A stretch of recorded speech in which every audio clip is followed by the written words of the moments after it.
सबसे पहले अगर हम बात करें, कोई स्टूडेंट सीखने की अवस्था में पहले कैसे आता है, मैं बाद में सिखाऊंगा ना, पहले तो तुम तैयार हो सीखने के लिए कि नहीं, इसके लिए बात करते हैं। यानी कि जो हमारी लर्निंग स्टेज होती है, लर्निंग स्टेज वो क्या होती है। आप में से कितने लोग ऐसे हैं जिन्होंने कभी पढ़ाई की, खूब मन लगा के पढ़ाई किया, और जब उठे, चैप्टर का नाम क्या था, टाइटल्स कौन कौन से थे, किसके किसके साथ हुआ है, सबके साथ हुआ है, सबके साथ हुआ है। 1 घंटे बाद याद ही नहीं आ रहा था कैरेक्टर्स कौन थे पढ़ने के लिए, हुआ है, ठीक है। और पूरा 2 घंटा 2.5 घंटा पढ़ा, और उसके बाद जब उठे तो एक्चुअली याद ही नहीं आ रहा था कि कहानी शुरू कहां से हुई थी, मेरी जो चैप्टर थे वो कहां से शुरू हुए थे। सबके साथ हुआ होगा। कभी कभार ऐसा भी हुआ होगा कि आपने एक बार खाली देखा, खासतौर पर जब एग्जाम पे जान फंसी होगी, भाई कल बोर्ड का एग्जाम है, कल एग्जाम है, तो फिर क्या होता है, आपने एक नजर देखा था, हल्का सा उसको सरसरी निगाह से पढ़ा था, और एग्जामिनेशन में आपका पेन क्या हो जाता है, चलना शुरू हो जाता है। एक तरफ आप इतनी मेहनत से पढ़ रहे हो और आपका आउटपुट नहीं आ रहा हो, दूसरी तरफ आपने एक सरसरी निगाह से देखा और आपको वो याद है, ठीक है। तो इसके लिए इसका सीधा सा मतलब है, हमारे ब्रेन में कुछ सिस्टम ऐसे होते हैं जिनको अगर हम समझ ले तो हम अपनी लर्निंग स्टेज को कन्वर्ट कर सकते हैं। और वहां पर मैं बात करता हूं ब्रेन वेव्स को लेकर, ठीक है। We are talking about brain waves. होता क्या है ब्रेन वेव्स, ये हमारी सीखने की अवस्था है। हमारा ब्रेन जो है वो इन्फॉर्मेशन को रिसीव कर रहा है। सपोज दैट इसी क्लास में मैं मान लो ज्योग्राफी पढ़ा रहा हूं, और ज्योग्राफी में मैंने सभी बच्चों को क्या किया, जबरदस्त एक ही कॉन्सेप्ट तुम्हें भी सुनाई पड़ रहा होगा और तुम्हें भी सुनाई पड़ रहा होगा, बट एक स्टूडेंट क्या होगा, टेस्ट में बहुत अच्छा परफॉर्म करा और अगला स्टूडेंट को क्या हो रहा है, सारे क्वेश्चन वो गलत कर रहा है, या एक स्टूडेंट सेलेक्ट हो रहा है दूसरा नहीं सेलेक्ट हो रहा है। उसका पीछे कारण है, टीचर ने ऐसा तो नहीं कहा होगा तुम्हारे कान में जाकर बेटा ज्योग्राफी का जियोमॉर्फोलॉजी ऐसी होती है, और तुम्हें जो गलत बता दिया कान में। कुछ ऐसा होता है, किसी क्लास में ऐसा नहीं होता। बट सवाल है कि जो वो स्टूडेंट है उसका माइंड उसको रिसीव कर पा रहा है कि नहीं रिसीव कर पा रहा है, और उसके लिए उसकी प्रिपेयर्डनेस है या नहीं। तो आज हम समझते हैं सबसे पहले कि हम सीखते की अवस्था में कैसे आते हैं। हम क्लासेस में, घर पे जब भी हम पढ़े तो अपने आप को कैसे जो है वो प्रिपरेशन अपनी कर सकते हैं। हमारी ब्रेन वेव्स, जो बेसिक हमारी ब्रेन वेव्स होती है उसको हम लोग बीटा ब्रेन वेव्स कहते हैं। This is known as beta. Beta brain waves जो होती हैं वो हमारी बहुत शॉर्टर ब्रेन वेव्स होती हैं, ठीक है। ये फ्लक्चुएट करती है, जैसे मैं बात कर रहा हूं, गुस्सा कर रहा हूं, किसी को कुछ समझा रहा हूं, तो दैट इज, मैं किस ब्रेन वेव में हूं, बीटा ब्रेन वेव्स में। इसकी फ्रीक्वेंसी क्या होती है, बहुत ज्यादा होती है, और फ्रीक्वेंसी बहुत ज्यादा होती है, लेकिन इसमें इंफॉर्मेशन क्या होती है, बहुत कम आती है, इंफॉर्मेशन कम हो जाती है इसमें। यानी क्या होता है, इसकी फ्रीक्वेंसी जो होती है वो क्या होती है, जब इसको नापा जाता है, साइंटिस्ट ने इसको नापा, तो उस कंडीशन में इसकी फ्रीक्वेंसी कैसी होती है, बहुत तेज होती है, लेकिन इसमें इंफॉर्मेशन कंटेन करने की पावर नहीं होती, इसमें ज्यादा देर तक इंफॉर्मेशन रिटेन नहीं हो सकती है। एक्चुअली में हम इसी अवस्था में पढ़ने के लिए बैठ जाते हैं। जैसे आप कहीं बाहर से आए, दौड़ के कहीं से आए, आपका ब्लड सप्लाई तेज है, सीढ़ियां चढ़ते हुए क्लास में धप्प से बैठ गए, अब टीचर ने क्या किया, पढ़ाना शुरू कर दिया, और आपको ये लगता है कि नहीं ये 2 घंटे, कई तो लोग ये सोचते हैं कि भाई पैसा जमा किया है तो इसलिए 2 घंटे तो क्लास में बैठना ही बैठना है। यही सबसे गलत एटीट्यूड है आपका। आपकी जो क्लासेस ये 2 घंटे 3 घंटे जो भी आप क्लास में बिता रहे हो, ये आपके पूरे दिन का गोल्डन टाइम है। कारण है कि जो व्यक्ति यहाँ खड़ा हुआ है उसने उस सब्जेक्ट में अपनी महारत हासिल की होगी, उसने जो है काफी मेहनत की होगी, 50 किताबें पढ़ी होंगी, कितने स्टूडेंट्स को उसने फेस किया होगा, कितनी आलोचनाएं झेली होंगी, कितने क्वेश्चन झेले होंगे, तब जाकर वो आपके सामने खड़ा हो रहा है। तो मान लीजिए 50 किताबें पढ़ने के बाद आपको वो नॉलेज आ रही है, और वो क्या होगा, एक 50 किताबों को पढ़ने में शायद आपको साल, 2 साल या 3 साल का समय लग जाए। तो ये आदमी अपनी इंफॉर्मेशन को क्या कर रहा है, आप तक पहुंचा रहा है कि नहीं पहुंचा रहा है, और इसीलिए आपका टाइम बचा रहा है। इसीलिए हम जो है किसी टीचर के पास जाते हैं ताकि वो मेरा टाइम क्या कर दे, सेव कर दे। ये नॉलेज मुझे भी 50 किताबें पढ़ने के मिल जाएगा, लेकिन ये 50 किताबें पढ़ने में मेरा टाइम कितना लगेगा, 3-4 साल, 4 साल, 5 साल। तो ये क्या कर रहा है, ये उसी सारी नॉलेज को मुझे इजीली एक क्लास में दे रहा है। तो इसीलिए क्लासेस का तो सबसे पहले महत्व ये समझो कि ये एक नेक्टर होता है, यानी कि जैसे अर्क होता है, रस, निचोड़, ये निचोड़ होता है उसके नॉलेज का। तो यहां तो हमें सबसे ज्यादा यूटिलाइज करना है। अब आप भागते हुए आए बीटा ब्रेन वेव्स में, ठीक है, सीढ़ियां चढ़ी, देर हो गए, कुछ भी मेट्रो से सफर करके आए और क्लास में धम्म से बैठ गए। अब टीचर कुछ बताने की कोशिश कर रहा है और आपका दिमाग कहां है, आपको पता है कहां है, ठीक है। आप लोग किधर से इधर से उधर जाते हो ये आपको नहीं पता होता है। सबसे पहले तो आपको अपनी ब्रेन वेव्स को चेंज करना आना चाहिए। एक स्टूडेंट जिसको याद रखना है उसकी मिनिमम रिक्वायरमेंट अल्फा होती है। अगर आप अल्फा ब्रेन वेव्स में नहीं है तो आप ज्यादातर किसी भी चीज को जो है लंबे समय तक रिटेन नहीं कर पाएंगे, उसको याद नहीं कर पाएंगे। अल्फा ब्रेन वेव्स कैसी होती हैं, अल्फा ब्रेन वेव्स ऐसी होती है, ठीक है। अल्फा में क्या होता है, इसकी फ्रीक्वेंसी कम हो जाती है, लेकिन इंफॉर्मेशन कंटेन करने की इसकी क्षमता क्या हो जाती है, बढ़ जाती है, ठीक है। आप जो है वो मल्टीपल टाइम, कई गुना जो है वो इंफॉर्मेशन को क्या कर सकते हैं, रिसीव कर सकते हैं। अब 1 घंटा ये वाला स्टूडेंट पढ़ रहा है और 1 घंटा ये वाला स्टूडेंट पढ़ रहा है। तुम मुझे बताओ अगर इसका जो है ब्रेन वेव्स इसने ट्यून करना, उसको ये ट्रिक सीख ली कि 5 मिनट का टाइम लगाकर मैं अपनी ब्रेन वेव्स को कैसे ट्यून कर सकता हूं, इंफॉर्मेशन रिटेन करने की पावर किसकी ज्यादा होगी? ये मैं नहीं, साइंस कह रहा है, ये साइंटिस्ट कह रहे हैं। किसकी रिटेन ज्यादा करनी होगी पावर? अल्फा वाले की।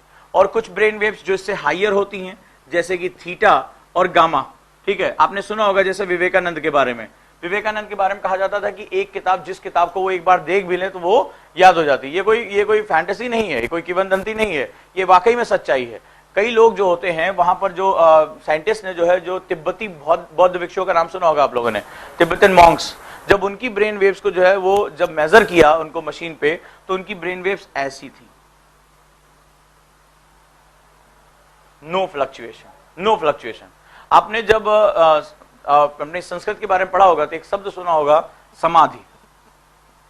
फलाना व्यक्ति जो है वो समाधि में चला गया, सुना है? तो जो मास्टर्स होते हैं, मास्टर्स का मतलब है वो लोग जो ध्यान और धारणा की ऊंचाइयों पर पहुंच जाते हैं, अपना जीवन इसके लिए लगाते हैं, दे एक्वायर समाधि। समाधि का मतलब ये नहीं गड्ढा खोद के अंदर चले जाएं, ये तो बात की बात है, लेकिन समाधि का यहां सही मतलब होता है अपनी जो ब्रेन वेव्स, मन कहते हैं ना, मन बहुत चंचल है। आपने तमाम किताबें पढ़ी होंगी कि मन की गति बहुत ज्यादा तेज होती है, मन को काबू करना ये हर स्टूडेंट के लिए बहुत जरूरी होता है। इसमें जो ये माइंड का जो फ्लक्चुएशन है और माइंड की मूवमेंट्स होती हैं वो बिल्कुल स्टैटिक हो जाती है। That is for the masters. मैं यहां बात नहीं करूंगा, ठीक है, कि आप इस पर जाएं। आपके लिए जो फिजिबल है उसके बारे में बात करूंगा, how can you convert your beta brain waves into alpha, सबसे पहली चीज है। नहीं तो इसके बाद की सारी चीजें आपके लिए बेकार हैं।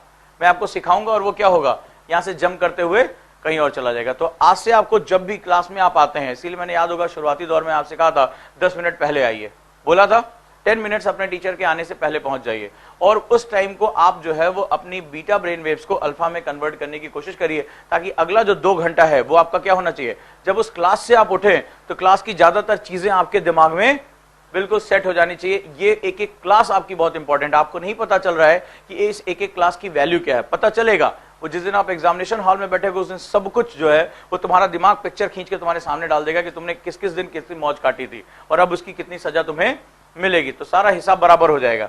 सो खैर इन दोनों की बात नहीं करूंगा। अगर आप कभी भविष्य में जा पाते हैं यहां तक, यहां पर हम बात करेंगे, ये बहुत बड़ी ब्रेन से आप बहुत कूल, बहुत ही शांत महसूस करोगे। ये जो लोग लंबे समय तक जो मेडिटेशन करते हैं या जो बहुत इंटेलेक्चुअल लोग होते हैं उनकी ब्रेन वेव्स होती है। उनको अगर किताब उताब दे दिया जाए तो वो 10-12 घंटे जो है किताब में डूबे रहते हैं, उनको पता ही नहीं चलता कितना टाइम बीत गया।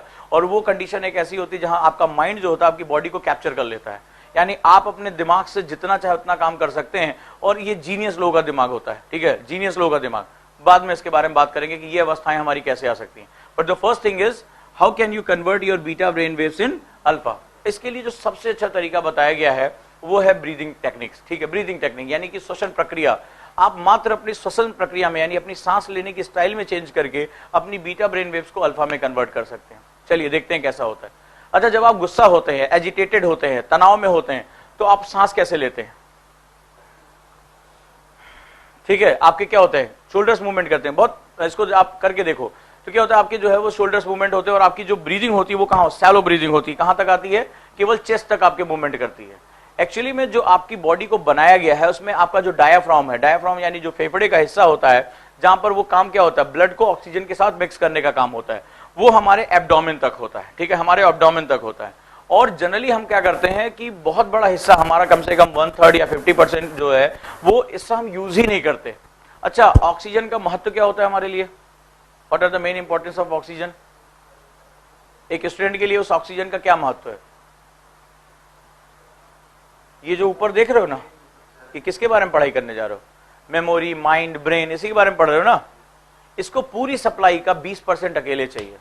ये सुपर इंजन है, ये दुनिया का सुपर कंप्यूटर है जो एक साथ इतनी कैलकुलेशन कर सकता है कि अभी भी कोई कंप्यूटर दुनिया का इसके साथ जो इसके फंक्शंस को कॉपी नहीं कर सकता। इसको पूरी ब्लड सप्लाई का और 20 ऑक्सीजन सप्लाई का 20% अकेले चाहिए, अकेले चाहिए इसको। अब सवाल यह है कि इसको सबसे ज्यादा ऑक्सीजन किसी ऑर्गन को चाहिए, और अगर आप ऑक्सीजन इनटेक ही कम कर रहे हो तो सप्लाई क्या हो जाएगी? कम हो जाएगी। कितने लोग यहां ऐसे हैं जब चेयर पे बैठते हैं और चेयर के 20 मिनट पर बैठने के बाद उनकी दिमाग फ्लक्चुएट करना शुरू कर देता है? ईमानदारी से, ऑनेस्टी से मुझे बताना, आफ्टर 20 मिनट्स उनके थॉट्स जो होते हैं उनके दिमाग में जंप करने शुरू कर देते हैं, और 20 मिनट्स के बाद थोड़ा सा उनका दिमाग इधर जाता है, फिर होता है नहीं, पढ़ना है पढ़ना है पढ़ना है। और फिर जैसे 30 मिनट बीतता है थोड़ा सा और ब्लरनेस आनी शुरू हो जाती है, ठीक है। कई लोग चेयर से उठ जाते होंगे, कई लोग किताब को पलट देते होंगे, कई बार जो है बहुत लंबे समय के लिए कहीं दूर चले जाते होंगे, फिर खींच के खुद को लेकर आते हैं, और जैसे ही 40वां मिनट लगता है, फिर तो मैं गारंटी के साथ कह सकता हूं कि इस क्लास में बैठा हुआ अधिकतम आदमी, जो मैक्सिमम लोग हैं, वो अपने दिमाग को कंट्रोल कर पाना उनके लिए मुश्किल होता है। सच बोल रहा हूं, गलत बोल रहा हूं? और जो अनट्रेन्ड माइंड है उनके लिए तो खैर 20 मिनट भी बहुत बड़ी बात मैंने बोल दी है। अभी तक आप लोगों का ही ये फीडबैक मिला कि सर 20 मिनट्स के बाद क्या होता है हमारा दिमाग, आप लोगों ने आगे बताया कि 20 मिनट के बाद सर दिमाग इतना तेज फ्लक्चुएट करता है जिसकी कोई हद नहीं है, सारी पुरानी बातें, रास्ते में देखी गई चीजें, सब कुछ याद आता है, होता है।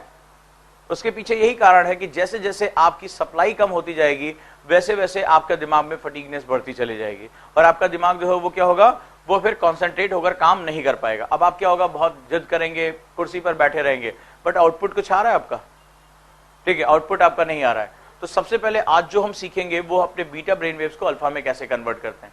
चलिए आपको मैं एक ब्रीथिंग टेक्निक सिखाता हूं, सिंपल से, आपको मेरे साथ करना होगा और इसको समझना होगा, राइट। बैक्स नीचे रख दो तो ज्यादा अच्छा रहेगा। हम कुछ चीजों को एक्सरसाइज करेंगे और इसको सीखेंगे, ताकि आप जो है वो पढ़ाई से मात्र 10 मिनट का टाइम देकर अपने आप को जो है वो बहुत चेंज कर सकते हो। मैं चाहता हूं आपका एक एक घंटा जो है वो काउंट हो। चलिए, ब्रीदिंग टेक्निक्स में इसको हम लोग एब्डोमिनल ब्रीदिंग कहते हैं। This is known as abdominal breathing. Simple सा फंडा है, आपको अपना जो हाथ है वो अपने पेट पर रखना है, ठीक है। पेट पे इसलिए सिंबॉलिक है, ठीक है। बिल्कुल रिलैक्स होकर, सीधी आपकी रीढ़ की हड्डी सीधी होनी चाहिए, बैकबोन, और रिलैक्स होकर बैठ जाइए, ठीक है। सांस लेते समय आपके जो शोल्डर्स है और आपका चेस्ट, ये दोनों मूवमेंट नहीं करने चाहिए, यानी आपकी जो ब्रीदिंग होनी चाहिए वो आपके पेट में जानी चाहिए। डायाफ्राम को जो है एक्सपेंड आपको नीचे की तरफ पुश करना है। M×G, भार बराबर जो होता है वो द्रव्यमान गुणे जो उसका भार होता है, ग्रेविटी होती है, उसके साथ मल्टीप्लाई किया जाता है। जितनी ज्यादा ऑक्सीजन इनटेक लगोगे आप, उतना ही डायाफ्राम आपका किधर की तरफ पुश होगा, नीचे की तरफ पुश होगा, ठीक है। तो पहले स्टेप में आपको क्या करना है, मैं आप लोगों को एक टास्क दे रहा हूं, कैसे देखिए, आप इसको देखिए कि इसको आपको ब्रीदिंग कैसे करनी है। अभी आपका जो भी मानसिक अवस्था, उसके बाद आप आइए और अपनी सांस को, आंख बंद करिए, और यहां पर जो है सांस को जब लेना है तो पेट आपका फूलना चाहिए, चेस्ट में कोई मूवमेंट आपके नहीं होगा, और जब आप सांस छोड़ेंगे तो आपका हाथ क्या होगा, अंदर की तरफ जाएगा। जब आप सांस लेंगे तो ये हाथ बाहर की तरफ आएगा। हाथ एक आप जो है वो एक प्रॉप के रूप में इस्तेमाल करें, ताकि आपको पता चले कि आपकी जो ब्रीदिंग है वो सही डायरेक्शन में जा रही है। इसको और इजी बनाने के लिए हम ये कर सकते हैं, 1 2 3 4, जैसे मैं काउंट अगर कर रहा हूं तो मेरे दिमाग में चलेगा, मैं अगर ब्रीदिंग को, अगर किसी की हैबिट नहीं है, अगर बेसिक किसी ने प्राणायाम या ध्यान नहीं लगाया तो सिंपली ऐसे होगा, यानी 1 2 3 4, सांस को पुश किया, अब 4 3 2 1, ठीक है। तो बोलना नहीं है, लेकिन मन ही मन इसको काउंट करना है। डायफ्राम पुश हुआ नीचे की तरफ, एंड देन 4 3 2 1, बाहर आएगा। जितनी देर आपने सांस लिया उतनी देर में आपने सांस बाहर छोड़ दिया। जो हमारे एंशिएंट कल्चर में, यानी योग कल्चर में, इसको पूरक, रेचक और कुंभक कहते हैं। तो आप कुंभक नहीं कर रहे, यानी आप सांस को रोक नहीं रहे हो, लेकिन पूरक और रेचक कर रहे हो, यानी कि आप क्या कर रहे हो, सांस ले रहे हो और सांस बाहर कर रहे हो। तो चलिए अगर हम बात करेंगे 4 3 2 1, अब इसको आपको करना क्या है, समझ में आया ना? ये शोल्डर्स हिल रहे हैं, ना आपकी जो है सांस चेस्ट तक रुक रही है, आपकी सांस कहां तक जा रही है, डायफ्राम तक जा रही है। This is known as preparedness before studies, यानी कि ये पढ़ाई से पहले की तैयारी है, ठीक है। डन है। आपको सांस कहां तक लेना है, एब्डोमिनल ब्रीदिंग करनी है, डीपर से डीपर जो है सांस अंदर जानी चाहिए, और आप फील करिए कि वो जो हवा है, वो जो आपने ऑक्सीजन लिया है, वो आपकी पूरी मसल्स में जो है एंटर कर रही है। 1 2 3 4 4 3 2 1 निकल कर आएगा। 20 से 1 तक जरा काउंट, मन में जो है 20, एक बार ब्रीदिंग इन और out, 1 inhale exhale, 1 inhale exhale 2, इस तरह 20 से जरा 1 पर आइए और इसके साथ करते रहिए। आंख बंद करिए, और बहुत ऐसा नहीं, ये वाला नहीं करना है आपको, ठीक है। बिल्कुल स्मूथली आपको सांस लेना है और स्मूथली आपको सांस छोड़ना है। एवरीबॉडी चलिए शुरू करते हैं, और मुझे 20 के बाद बताइएगा आपकी मेंटल स्टेटस में क्या चेंज आया, ठीक है। तो 20 से शुरू करिए और 1 पे, मन में गिनते रहिए 20 से 1 में, देखते हैं क्या क्या होगा, ठीक है। चलिए एब्डोमिनल ब्रीदिंग शुरू करते हैं। रिलैक्स, बॉडी को एकदम रिलैक्स करिए, एकदम जो है वो आराम से बैठ जाइए चेयर पे, रीढ़ की हड्डी को सीधा रखिएगा, ठीक है। और बिल्कुल शोल्डर्स तने नहीं होनी, बॉडी में कहीं भी टेंशन नहीं होनी चाहिए, ना हाथों में, ना भौं में, ना आपके शोल्डर्स में, बिल्कुल रिलैक्स। काफी आपने देखा होगा एक बहुत रिलैक्सनेस की एक जो है वो फीलिंग आ रही होगी। कई लोग जो है इसको गलत तरीके से कर रहे हैं। तुम इसलिए गलत कर रहे हो, तुम कर क्या रहे थे, तुम मुंह से सांस छोड़ रहे थे, तुम ऐसे सर नीचे करके स्ट्रगल, जैसे लग रहा है सांस अंदर जा ही नहीं रही तुम्हारी, ठीक है। तो ये स्ट्रगलिंग नहीं थी। अब जैसे आप क्या कर रहे थे, आप झटके लेकर सांस ले रहे थे, 1 2 3 4, एक स्मूथ ब्रीदिंग अंदर जाएगी और स्मूथ ब्रीदिंग बाहर आएगी। ठीक है, अब जैसे आप क्या कर रहे थे, आपकी पूरी बॉडी जर्क ले रही थी, ऐसा लग रहा था कि सांस को छोड़ने यानी कंट्रोल करने में और उसको लेने में क्या हो रहा था, आपको बहुत ज्यादा डिफिकल्टी आ रही थी। नहीं, वही ये कंट्रोलिंग है। इसका मतलब है आपके अंदर जो माइंड है वो आपको कंट्रोल नहीं कर पा रहा है, आप उसको कंट्रोल नहीं देख पा रहे हो कि उसको मैं कंट्रोलिंग कैसे करूं। Breathing should be very normal, very normal. इसका सीधा सा मतलब है आपकी बॉडी के अलग अलग हिस्सों में, पार्ट्स में टेंशन लाई कर रहा है और आप क्या कर रहे हो, आप टेंशन के साथ उसको करने की कोशिश कर रहे हो। इट शुड बी, इसका आपको कब पता चलेगा कि आपका जो ये ब्रेन वेव्स है चेंज होने की कंडीशन पहुंच रहा है, व्हेन यू आपकी जो बॉडी की फीलिंग है वो खत्म हो जाए। मतलब ये इतना भारी हो जाएगा शरीर और इतना रिलैक्स हो जाएगा कि आपको लगेगा कि शरीर के सारे हिस्से क्या हो रहे हैं, इतने भारी हो गए कि मैं इनको अब संभाल नहीं पाऊंगा। आप इसको करके देखिएगा, आप जो करेंगे जैसे जैसे आपका शरीर, आपको क्या लगेगा, बहुत इसका वेट क्या होता जा रहा है, बढ़ता जा रहा है। जितना रिलैक्स होकर आप करेंगे, जितना माइंड को जो है ओपन करेंगे, तो ये आपको बता रहा है। अच्छा, एक चीज और हुई होगी इसमें, जब आप 20 से 1 पर आ रहे होंगे, कितने लोग भटके, 15 पहुंचने के बाद गिनती गायब। हुआ, 15 पहुंचने के बाद गिनती गायब, 10 तक पहुंचते पहुंचते भूल गया, अरे यार उसके बाद क्या था, सांस कहां, वो कहां पे चला गया, फिर वापस लेकर आया, अरे यार वापस वाली गिनती पे। हुआ नहीं हुआ। आप सोच लीजिए, आप मुझसे कह रहे थे कि सर 1 घंटा 2 घंटा पढ़ना मेरे लिए आसान है, मैं आपसे कह रहा हूं कि सर 5 मिनट कॉन्सेंट्रेट होना आपके लिए बहुत मुश्किल है। 5 मिनट कॉन्सेंट्रेट होना मुश्किल है, आप 5 मिनट तक कॉन्सेंट्रेट नहीं कर पाए। सबके साथ हुआ होगा, 20 से आते आते 18 15 पर या 12 पर अब क्या हुआ होगा, कहां गई गिनती, याद नहीं, दिमाग में थॉट्स क्या हुआ, आपको दिखाई पड़ रहा था, बम्बार्डमेंट हो रही थी और तुम जो इतना स्ट्रगल कर रहे थे उसके पीछे यही कहानी थी। ठीक है, बिल्कुल रिलैक्स होकर, रीढ़ की हड्डी बिल्कुल सीधी होनी चाहिए, बैकबोन, और बिल्कुल रिलैक्स होकर आपको ब्रीदिंग करनी है, कोई स्ट्रगलिंग होनी नहीं चाहिए। Inhale, exhale. आप क्या कर रहे हो, अपने इस एजिटेटेड माइंड को काम माइंड में कन्वर्ट कर रहे हो। जब आपने आंखें खोली तो आपको क्या फील हुआ, कुछ लाइटनेस, कुछ तो चेंज फील हुआ होगा, अगर आपने सही ढंग से किया होगा। कुछ लोग डर के मारे आंखें बंद कर सकते हैं, लेकिन अगर किसी ने भी सही तरीके से किया होगा, आपको एक बहुत कूल फीलिंग हो रही होगी, ऐसा लग रहा था कि हमारी बॉडी क्या हो रही थी, बहुत ही रिलैक्स फीलिंग हो रही है। और हम now we can start listening, जिसे हम लोग जो है वो चीजों को सुनना शुरू कर सकते हैं, अपनी बॉडी को सुनना शुरू कर सकते हैं। And you converted your beta brain waves into alpha. अब इसके बाद क्या होगा, आपने देखा होगा अचानक से आपकी पूरी बॉडी मूवमेंट पूरी रिलैक्स हो गई। अब आप पढ़ने की आप स्थिति में, अब आप आएंगे, अब क्या होगा, धीरे धीरे आपका जो बॉडी होगा और माइंड होगा वो प्रिपेयर हो जाएगा।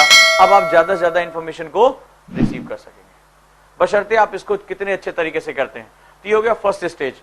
इसका सेकंड स्टेज और भी थोड़ा एडवांस होता है। अगर आप जैसे घर पे करते हैं और डेली इसको आदत में लेकर आते हैं कि क्लास से पहले 10 मिनट इसको कर लिया, हार्डली 5 to 7 मिनट लगता है। घर में आज आपको ये है कि भाई 2 घंटा पढ़ने बैठना है, आपको सिंपली 5 to 7 मिनट्स ये कर लेना और आपको इतना अच्छा रिजल्ट मिलेगा। 45-50 मिनट्स आपका दिमाग जो है वो फ्लक्चुएट करेगा ही नहीं। ठीक है, क्योंकि अब आपने थॉट्स को क्या कर दिया, किनारे कर दिया। इसका जो अगला स्टेज होता है स्टेज 2। फर्स्ट स्टेज की मान लो आपकी प्रैक्टिस हो गई, स्टेज 2। स्टेज 2 में क्या होता है, हम जो है वो एक इसको इमेजिनेशन के साथ जोड़ देते हैं। जब आप ब्रीदिंग करेंगे, ठीक है, तो जब ब्रीदिंग करेंगे तो आप इसमें जो है वो इनहेल जब कर रहे होंगे, यानी सांस को अंदर ले रहे होंगे, आप ये फील करिए एक ब्लू लाइट यानी नीली रोशनी आपके नोस्ट्रिल से जो है अंदर जा रही है। कहां तक अंदर जा रही है, ये पहुंच रही है आपके जो आपका थर्ड आई है, यहां तक मूवमेंट कर रही है और धीरे धीरे जो आपका जो अपर चक्र है, सहस्त्राधार जिसे कहते हैं, वहां से वो लाइट होते हुए क्या हो रहा है, आपकी बॉडी के स्पाइन के साथ साथ आपकी एब्डोमिनल में जा रही है। यानी जब आप जो है वो इनहेल करेंगे तो आपको ब्लू लाइट केवल पूरी बॉडी में आपको कुछ दिखना ही नहीं चाहिए। ठीक है, जब आप इमेजिन कर रहे होंगे तो केवल आपको एक नीली लाइट अंदर जाते हुए दिखाई पड़ रही होगी और धीरे धीरे वो क्या हो रहा है, आपकी स्पाइन के साथ, आपकी रीढ़ की हड्डी के साथ और जाके क्या हो रही है, जो है एब्डोमिनल में मिलती जा रही है। जब आप एक्सेल करेंगे यानी सांस को छोड़ेंगे तो जो आपकी निगेटिव एनर्जी है, जो आपकी निगेटिविटी, आप उसको देखिए कि जैसे काला धुआं नहीं होता है, ठीक है, फ्यूम, उसी तरह क्या हो रहा है, आपकी बॉडी से क्या हो रहा है, वो ब्लैक जो धुआं है वो निकलकर नोस्ट्रिल से बाहर आ रहा है। एंड यू स्टार्ट इमेजिन, आप क्या करो, अब आप क्या करो, हर बार पॉजिटिव एनर्जी ले रहे हो। वो जो ब्लू लाइट है वो क्या है, आपकी पॉजिटिव एनर्जी, और जो ब्लैक जो है वो धुआं क्या है, वो निगेटिव एनर्जी है। And now you take positive energy, positive suggestions, इसको कहते हैं एटमोस्ट, हम कूलिंग का काम करते हैं। और आप धीरे धीरे आपकी जो बॉडी होगी वो आपको दिखना बंद हो जाएगी और आपको केवल जो है एक पाथ दिखाई पड़ेगा। एंड जो आपके ये लाइट जा रही हैं, ये पाथ ही आपका कंसंट्रेशन है। ये जिस दिन आपको ब्लू लाइट सिल्वर लाइनिंग में दिखनी शुरू हो जाए, उस दिन आप देखना कि आपका कंसंट्रेशन लेवल कहां पहुंच जाएगा, सिल्वर लाइन में, यानी वो एक चमकदार रोशनी के रूप में दिखना शुरू हो जाएगा। So that is a new stage. और फिर थर्ड स्टेज होता है सबकॉन्शियस माइंड के साथ अटैच होना, यानी कि जब ये मतलब मैंने आपको एक बुक भी नाम बताया था शुरुआती दौर में, power of your subconscious mind, Joseph Murphy की बुक, मैंने कहा था सब लोग पढ़िएगा इसको कभी भी टाइम मिले, आपके अवचेतन मन की शक्ति, डॉक्टर जोसेफ मर्फी। और ये जो आपका सबकॉन्शियस माइंड है ये तो बहुत ही बड़े चमत्कार कर सकता है, ठीक है। जब आप रिलैक्स अवस्था में आएंगे तो आप अपने सबकॉन्शियस माइंड को जो है पॉजिटिव सजेशन देना शुरू करेंगे, और जो भी आपकी इच्छाएं हैं, आप अपने आप को आईएएस के रूप में इमेजिन करते हो, अपने आप को आईपीएस के रूप में इमेजिन करते हो, टॉपर के रूप में इमेजिन करते हो, वो पिक्चर जो है जब आप ब्रीदिंग करो तो उसको वो पिक्चर्स भेजते रहो कि मैं आईएएस बनने के बाद कैसा दिखाई पड़ूंगा, मेरी रैंक क्या होगी, इसको जो है बार बार उसको सबकॉन्शियस माइंड को भेजते रहो। धीरे धीरे वो सबकॉन्शियस माइंड जो होगा वो उस पिक्चर को आपके सामने लाकर खड़ा कर देगा, राइट। हम जनरली क्या करते हैं, आप कभी भी अपने आप को पूरे दिन को ऑब्जर्व करके देखो, हम ज्यादातर अपने सबकॉन्शियस माइंड को निगेटिविटी सेंड करते हैं, आप चाहें या ना चाहें, ठीक है। यार बहुत मुश्किल चल रहा है, वो फलाने बोल रहे थे 3 साल तक तो सिलेक्शन ही नहीं होता, 3 साल तो अंदाजे में निकल जाता, 2 साल तो एनसीईआरटी पढ़ने को मिलता। बोला बेटा ऐसे नहीं होगा, जब तक 27-28 साल के नहीं हो जाओगे तब तक यूपीएससी में सिलेक्शन नहीं होगा। यही सब बातें सुनते हो ना, पापा बोल रहे थे तुम कभी पढ़ने में बहुत अच्छे नहीं रहे इसलिए आईएएस तुम्हारे बस का नहीं है, यही सब करते हो ना। दिन भर दिन भर दिन भर आप चाहो या ना चाहो अपने सबकॉन्शियस माइंड को क्या भेजते हो, निगेटिविटी भेजते हो। सो फर्स्ट थिंग क्या होनी चाहिए, आप उसको पॉजिटिव सजेशन देने की आदत डालो, और ये कहां से आएगा, जब आप ब्रीदिंग करोगे। नाउ अब आपने क्या किया, बीटा ब्रेन वेव्स को अल्फा में कन्वर्ट करना सीख लिया। अब जैसे आपने इसको अल्फा में कन्वर्ट किया, अब आपकी बॉडी क्या हो गई, ये 10 मिनट, अगर 10 मिनट कर पाते हो, 25 से शुरू करो 1 तक आओ, आप देखोगे आपकी बॉडी और आपका माइंड इतना रिलैक्स हो जाएगा कि अब आप किताब खोलोगे तो आपको वो किताबें क्या होंगी, ज्यादा तेजी से याद होंगी। अगर इसको करने में दिक्कत आ रही है, कुछ लोग हो सकता है कि जो इसको करने में दिक्कत आए, सो इसका दूसरा मेथड होता है play with numbers. Play with numbers एक बहुत लीडिंग जो है माइंड एक्सपर्ट हैं, उन्होंने इसको जो है वो डेवलप किया है। अपने जो है वो दिमाग को जो है वो नंबर्स के साथ प्ले कराना सीखो। जैसे सपोज दैट 100 to 1 गिनती सबको आती होगी, आज हम अलग तरीके से इस गिनती को देखेंगे, ठीक है। आपको आंखें बंद करनी है और 100 से 1 तक जो है वो मन की आंखों से गिनना है इसको। लेकिन आपको क्या करना है, जितनी भी डिजिट्स आपके सामने गुजरेंगी, 100, 99, 98, 97, 96, 95, ये आपको विजुअलाइज करनी है, ठीक है, विजुअलाइज करनी है। कोई भी आपको जो है वो डिजिट स्किप नहीं करना है। अगर 93 हो रहा है, 92 हो रहा है, तो आपको क्या करना पड़ेगा, उसको चेंज करना पड़ेगा, ठीक है। अब आप सभी आंखें बंद करिए और 100 से 1 तक जब मैं आपसे कहूं स्टार्ट, आप इसको जो है वो बिना लिप जो है वो मूवमेंट नहीं होने चाहिए, आप मन की आंखों से इसको गिन के दिखाओ। और मैं आपको टाइम दे रहा हूं कि आप इसको कब तक जो है वो कर सकते हैं, मैं बताने जा रहा हूं। आपका टाइम जो है स्टार्ट होने जा रहा है, स्टार्ट।